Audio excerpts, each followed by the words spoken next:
James Brown's first stage was a prison yard, long before America called him the Godfather of Soul, before his breakbeats were chopped into the backbone of hip-hop. He was just inmate James Joseph Brown, a skinny black teenager in an ironed prison uniform, locked up for petty crime in the Jim Crow South. The yard was a rectangle of packed dirt and cracked concrete, ringed by fences and watchtowers, the air heavy with boredom, sweat, and the low hum of men trying not to think too hard. It was the last place anyone expected to see a star born. One afternoon, out there between laundry lines and razor wire, he started to sing. The sound didn't match the scenery. It was too raw for those walls, too hungry for that sky. It came out rough and desperate, a voice that had swallowed hunger and humiliation and turned them into fuel. It cut through the shouts, the clank of metal doors, the barked commands of guards, and made other boys in gray uniforms stop mid-conversation and turn their heads. In a place where most people spoke softly to avoid attention, this voice did the opposite.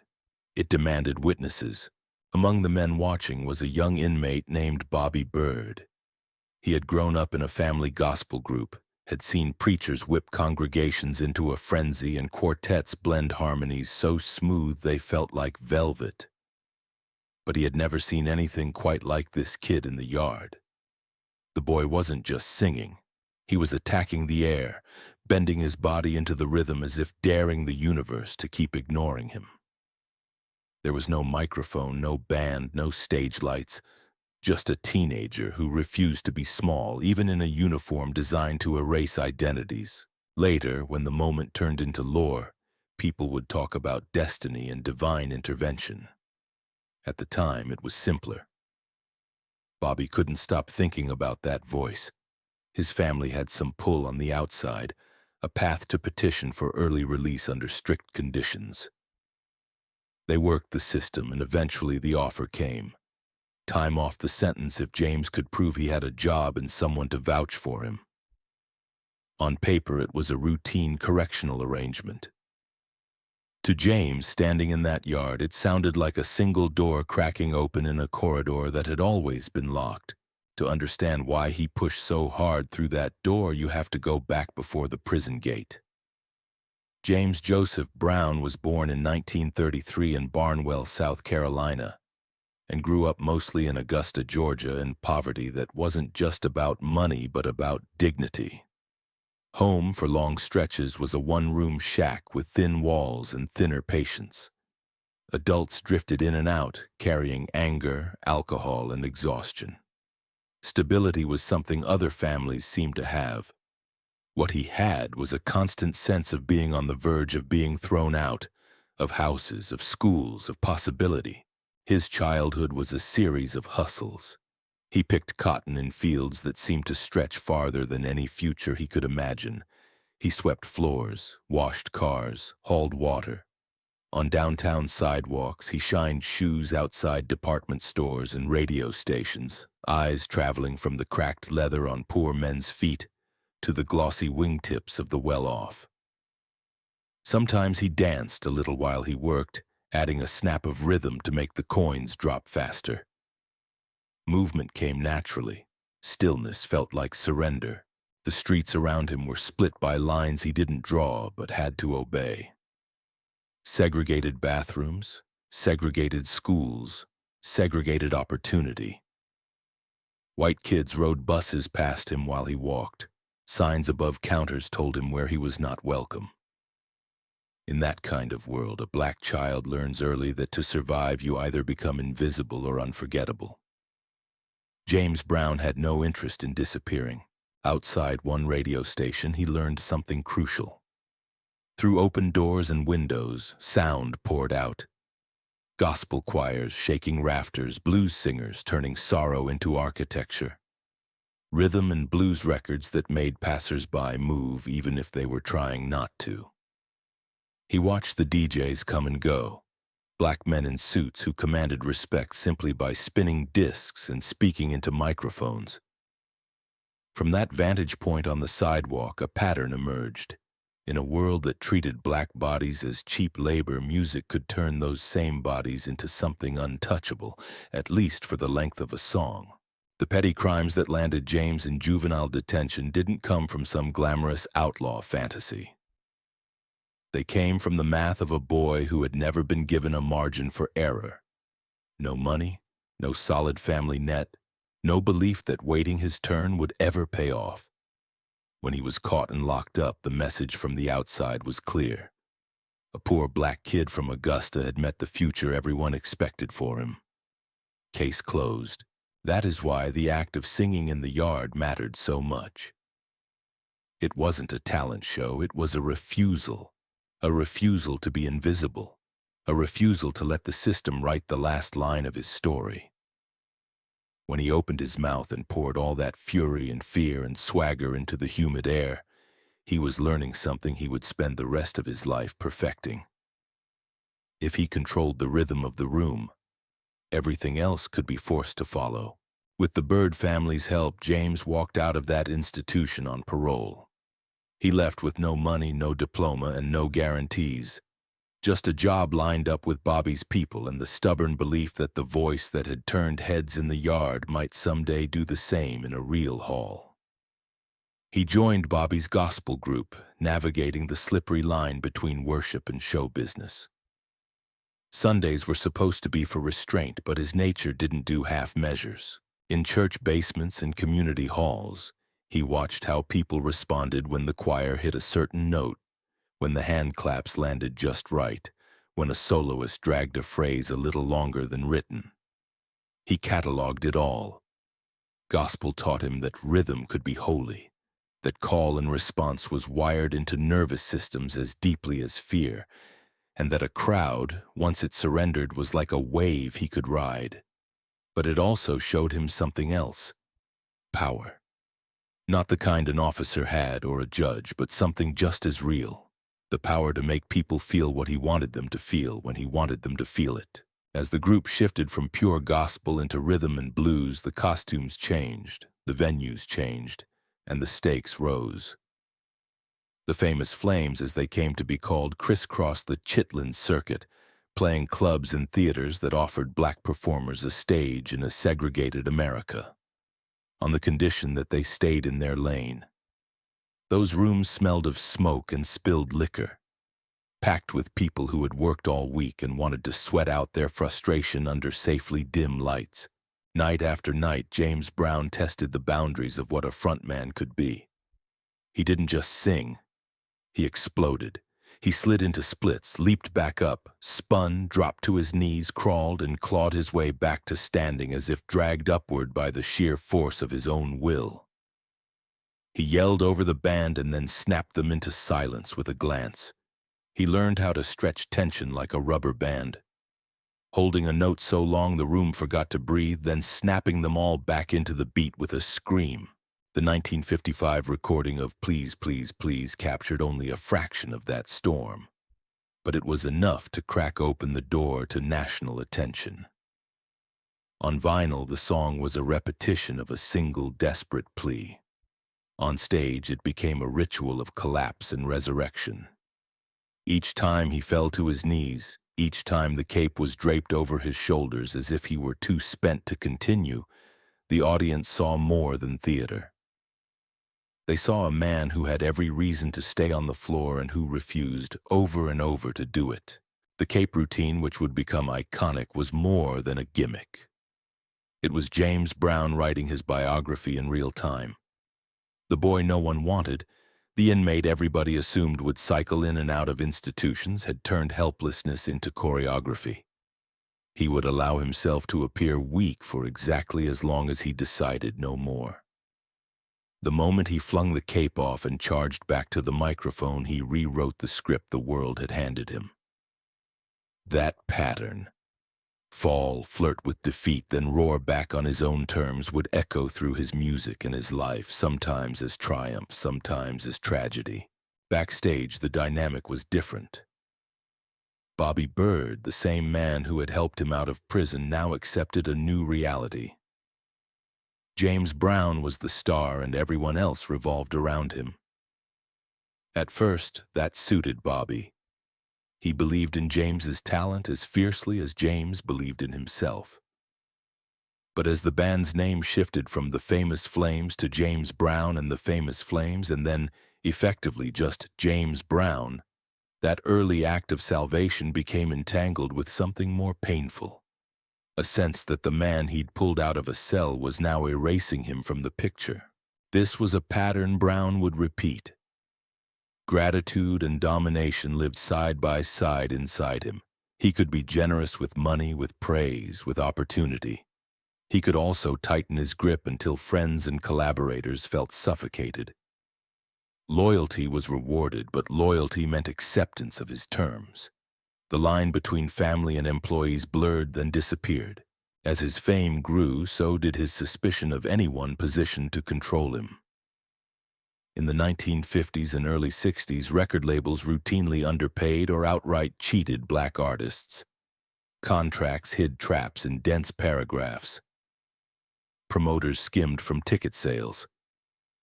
James watched peers come off hit records and still struggle to pay rent. That was never going to be acceptable to someone who had sworn in a prison yard that no one would dictate his fate again. He began to study the business side with the same intensity he brought to arranging.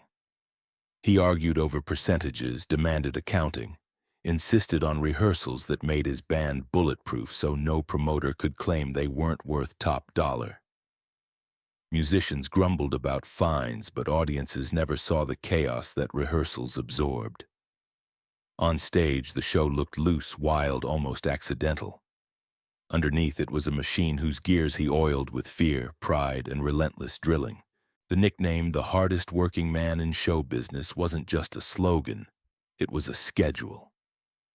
There were years when James Brown and his band played more than 300 nights, crisscrossing the country by bus, plane, whatever it took.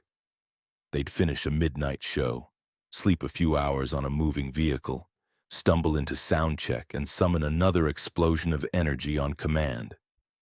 He expected his musicians to match his stamina, and when they couldn't, he replaced them. Plenty of people broke under that pressure. He didn't, at least not yet. When his label balked at funding a live album from Harlem's Apollo Theater, he took that as both an insult and an opportunity. The Apollo was the Mecca, the room where black performers were made or broken in front of an audience that tolerated no mediocrity. James knew that if he captured what happened between those walls on the right night, he could prove something. To his label, to promoters, to the wider world, and not least of all to himself. So he paid for the recording himself. That meant risk. If it flopped, the loss was his. To minimize that possibility, he tightened the screws on everything he could control. Set lists were rearranged until the emotional arc felt like a perfectly plotted play. Transitions between songs were shaved down to seconds. He choreographed not just his own moves, but the horn stabs, the drummer's fills, the way backup singers shifted their weight. He walked the Apollo ahead of time, testing acoustics, checking the sight lines from the cheap seats, inspecting staff uniforms as if they were part of the show. When live at the Apollo hit record players, it sounded like a riot contained in wax. You could hear the crowd screaming, gasping, begging the band not to stop. You could hear shoes sliding on the wooden stage, the sharp inhalation before a shout, the groan in his throat when he dropped to his knees. There was no studio polish, no distance. It was as close as a record could come to bottling electricity. The album climbed the charts despite the label's initial skepticism. It crossed color lines quietly, sneaking into white living rooms where some listeners had never shared a public space with a black crowd. Suddenly, James Brown wasn't just a regional phenomenon. He was a national force. Success on that scale did something to his self-image. He no longer needed industry validation. He had proved his instincts right. That reinforced his conviction that control wasn't just a preference, it was a survival strategy. He tightened his grip on his band, his brand, his schedule. He expected absolute loyalty from those around him and punished what he saw as disloyalty. sometimes with a docked paycheck, sometimes with harsh words, sometimes with exile from his orbit. Meanwhile, the music kept evolving. In studios and rehearsal rooms, he started pulling apart traditional song structure. Why, he asked, should the bass merely support the chords when it could dictate the entire feel? Why should the guitar strum politely when it could chop out jagged percussive patterns that jabbed at the beat? He pushed his drummers to shift emphasis onto the first beat of each bar, the one. Everything revolved around that gravitational center. This wasn't just a stylistic quirk, it was a reordering of power inside the music. Instead of melodies floating politely over chords, every instrument became a drum. The groove didn't decorate the song, it was the song. That shift laid the foundation for funk, and through funk, for hip-hop and much of modern pop. But in the moment, it was simply James Brown chasing a feeling. That moment when a whole room locks into a pattern so tight it feels like the floor has become a single muscle. For musicians, playing with him could feel like standing inside a clock that might explode at any second. A horn player who missed a cue might see James flick his hand toward his temple, a signal that a fine had just been mentally recorded. Drummers learned to read his body language as carefully as they read their own sticks. One stomp meant a hit, a spin meant a break, a grunt on the mic meant extend the groove. There were stories of pay envelopes lightened by mistakes, of arguments over credit and rights. Yet for many, the trade-off felt worth it. They were inside a laboratory rewriting the physics of rhythm in real time. Even as his rhythms liberated dancers, his image was shifting into something bigger than entertainment. He had grown up in a country that insisted black people were lesser. Now, as his records topped charts and his business ventures expanded, he embodied a counter-narrative.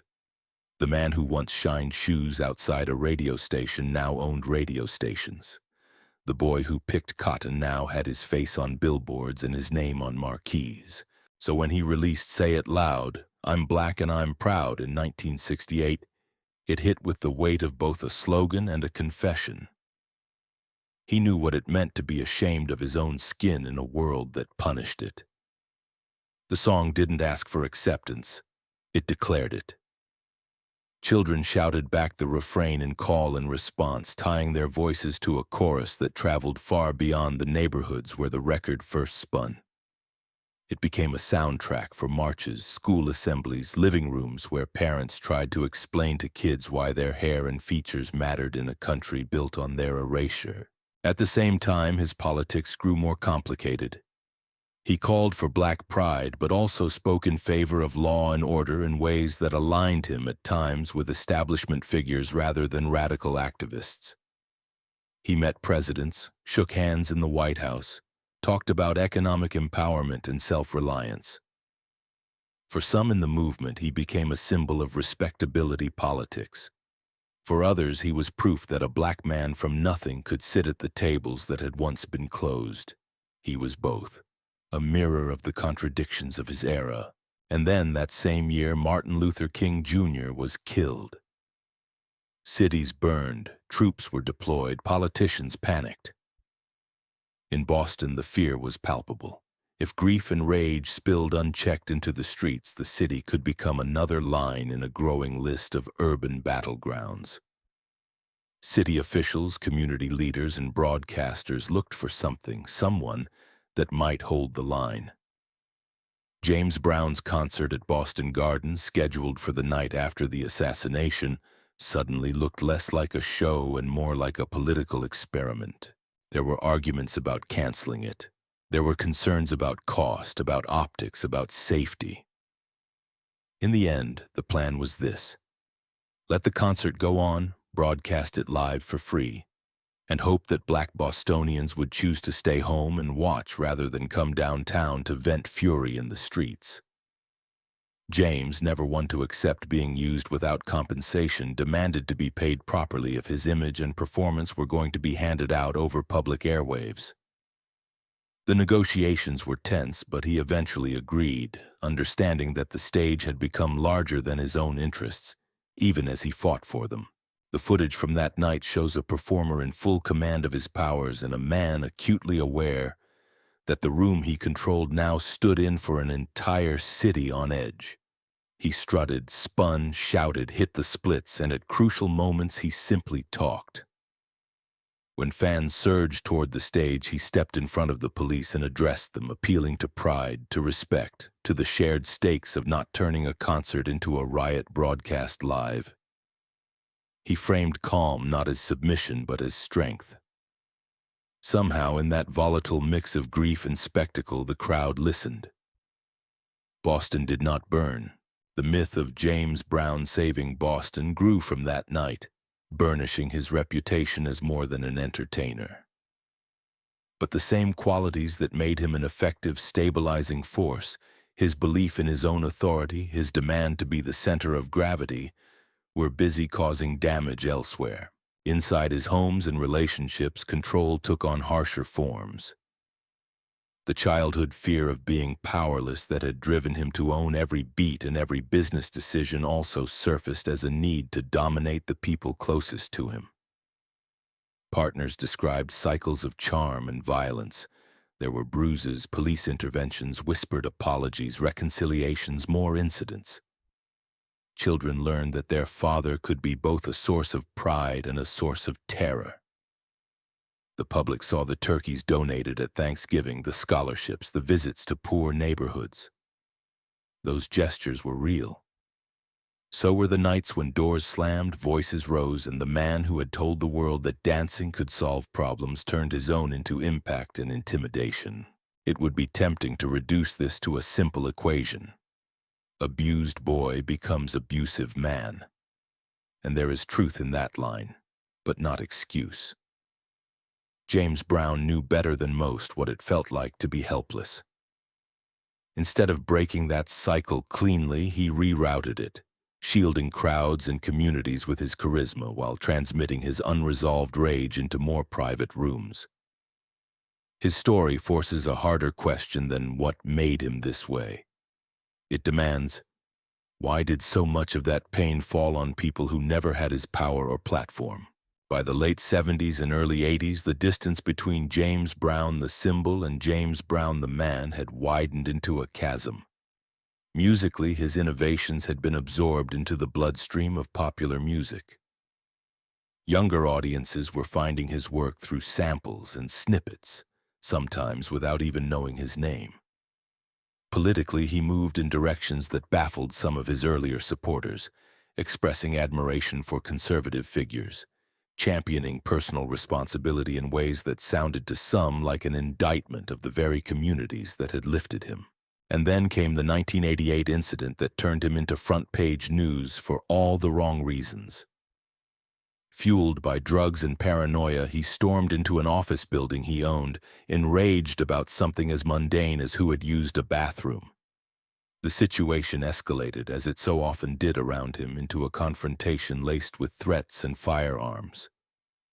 When law enforcement showed up, he fled instead of de-escalating. The ensuing car chase, with police firing at his tires as he barreled across state lines on bare rims, looked like a grotesque parody of his own ethos. Unstoppable movement, refusal to yield, speed outrunning sense. The mugshot that followed stripped away the armor. Gone was the immaculate hair, the gleaming smile, the cape. In its place was an aging man whose insistence on controlling everything had finally collided with an institution even he couldn't bend. The criminal justice system. He was sentenced to prison again, this time not as a boy learning to sing, but as a legend learning that fame did not erase the consequences of his actions. Behind bars, he was no longer the center of any stage. He was another inmate with a number, listening as faint echoes of his own songs drifted in from televisions and radios on the outside. Guards and younger prisoners who knew his music better than his history watched him navigate the routines he had once escaped.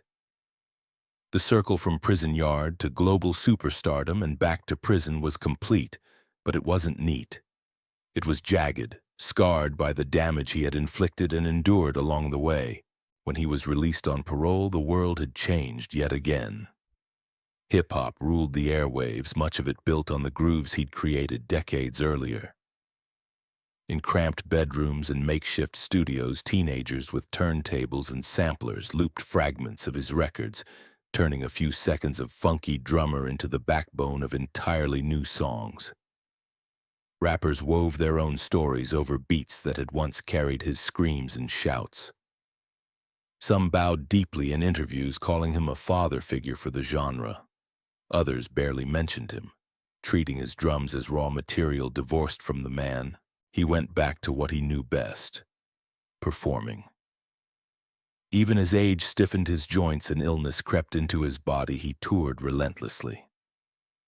The shows were shorter, the moves less explosive, but the instinct was the same. Step on stage, grab the mic, make the room obey. He played festivals next to artists who had grown up rhyming over his beats. He basked in their reverence and occasionally bristled at any suggestion that his time had passed. To a man who had once sung his way out of a prison yard, the idea of stepping back gracefully held little appeal. By 2006, his health had deteriorated. Years of punishing performance schedules, substance abuse, and the simple attrition of time had taken their toll. Pneumonia moved in on lungs that had been pushing air through shouts and screams for half a century. He was admitted to a hospital in Atlanta in December. People around him reported that he still talked about upcoming shows, about plans for the new year. Denial and optimism are close cousins in men who have survived as much as he had. On Christmas Day, his heart failed. Officially, he died of complications from the infection. Unofficially, his death quickly became the subject of speculation, conspiracy theories, and contested narratives. Some medical professionals later raised questions suggesting that certain details didn't add up, that there might have been more to the story than the paperwork showed. Investigations probed, interviews hinted at foul play, but no clear, universally accepted conclusion emerged. The end of James Brown's life, like so much of it, remained tangled and unresolved. What didn't require investigation was the chaos that followed. His estate became a battlefield of claims and counterclaims. Children from different relationships, former partners, business associates, charities he had promised to support, all became players in a long, grinding legal saga. The man who had fined musicians for a misplayed note could no longer correct the dissonance around his own legacy. Courts, not band leaders, called the shots now. Outside those courtrooms, his influence pulsed on. Funky Drummer remained one of the most sampled drum breaks in history. The Payback, Get Up, I Feel Like Being A, Sex Machine, Superbad, and dozens of other tracks continued to surface in new contexts, underneath rappers and singers who were toddlers or unborn when he recorded them. Protesters still raised fists to Say It Loud, I'm Black and I'm Proud. Wedding receptions and block parties still exploded when that familiar voice shouted over horns and drums. For people who grew up with his music as a source of joy and pride, the revelations about his violence and chaos could feel like a betrayal.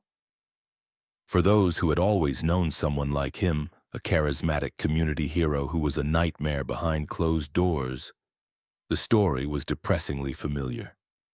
In an era increasingly unwilling to ignore victims for the sake of genius, James Brown's life became a case study, not just a legend. So now, when one of his songs comes on and bodies instinctively lean into the groove, something more complicated is moving under the surface. The downbeat still hits like a command. Hips still respond before the brain catches up. But the knowledge is there too. This rhythm, so freeing in the moment, comes from a man whose idea of freedom did not always extend to the people around him. What then are listeners dancing with? Are they joining the boy in the prison yard, who discovered that his voice could defy concrete and barbed wire? The young man who turned servitude into spectacle and taught a generation to move with their chins lifted instead of lowered? Are they tapping into the courage it took to stand in front of cameras in 1968 and tell black children to be proud in a country that had spent centuries trying to convince them otherwise? Are they also, whether they admit it or not, moving to the echoes of slammed doors and frightened partners? To the sound of a pickup truck grinding down a highway on bare rims because its driver couldn't or wouldn't yield? To the silence on the other end of a phone when a police report is filed and a myth cracks just a little? When a culture decides what to do with someone like James Brown, it is not just sorting one man's reputation. It is deciding what it values, what it excuses, what it is willing to hold in tension. Is it honest to remember only the cape-draped hero, the savior of Boston, the architect of the one? Is it fair or useful to remember only the abuser, erasing the music that helped millions stand a little taller? Or is the harder, more uncomfortable truth that both men lived in the same body and that the groove carrying people across dance floors is woven from both light and shadow? And if that is the case, then the last question doesn't belong to him at all. It belongs to everyone who still nods their head when the Godfather of Soul hits the one. In a world full of flawed giants whose art has shaped us, what kind of honesty do we owe ourselves about who we choose to celebrate, who we choose to forgive, and what we are really moving to when the music takes control?